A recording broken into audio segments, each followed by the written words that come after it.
My name is Jim Gurman, and welcome to another episode of Kilimanjaro. Today we're going to be taking a look at the Festool DTS 400 finish sander. At $245, it's one of the cheaper power tools that Festool makes. It comes in one of these lovely Systainers with the T-lock on the front. These all stack up nicely if you have a whole bunch of different Festools. Inside, you get the sander itself. You get a nice long cord that plugs in the back of it, and you get a little tray for putting the little paper bags that it comes with in case you're not using a vacuum. What I really like about the box is not only is there a hole for everything you need, this little tray slips in right here, the power cord fits in here, you can put lots of sandpaper here, and then the sander sits nicely here. There's also a picture over here of where everything goes, and there's a little foam piece here to keep everything from rattling around.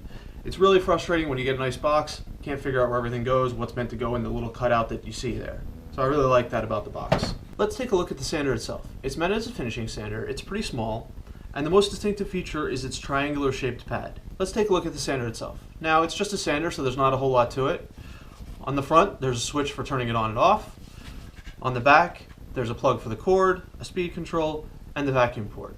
Now this is one of the most important features of this Festool sander and of most of the Festool products. Festool claims they're virtually dust-free.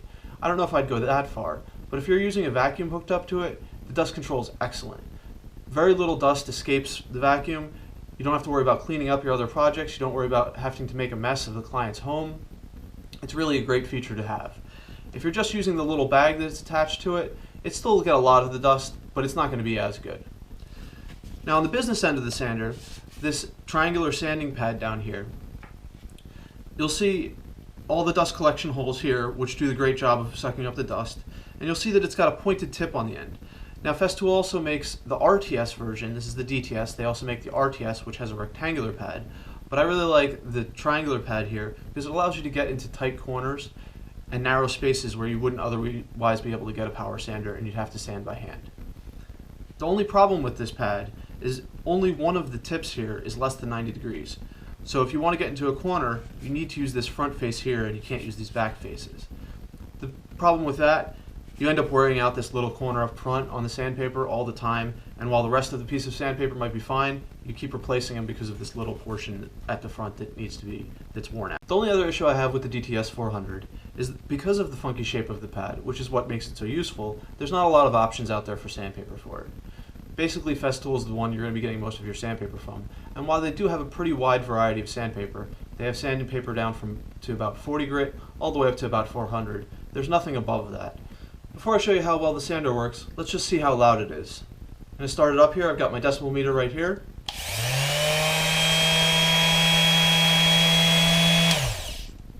Clocks in at about 82, 83 decibels. That's actually pretty quiet. You probably wouldn't need hearing protection for that. It's also kind of irrelevant because whenever you're going to be using the sander, most of the time you're going to have a vacuum hooked up to it that's significantly louder. To see how well it works, I put some pencil marks down. I've got some 180 grit paper on here, but this is just a piece of poplar, so it should sand it pretty quickly. I'll show you how easily it gets into the corners and how well it can get up to the edges.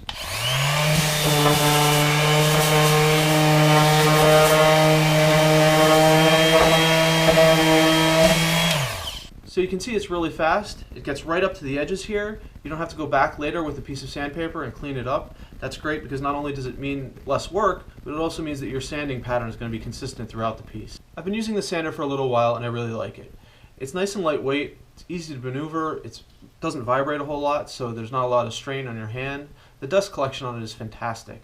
It's really nice to not have to wear a dust mask when you're sanding. Being able to get into the corners is extremely useful, and other tight spots in there means a lot less hand sanding, a lot less work. Nobody likes sanding, that's a great thing.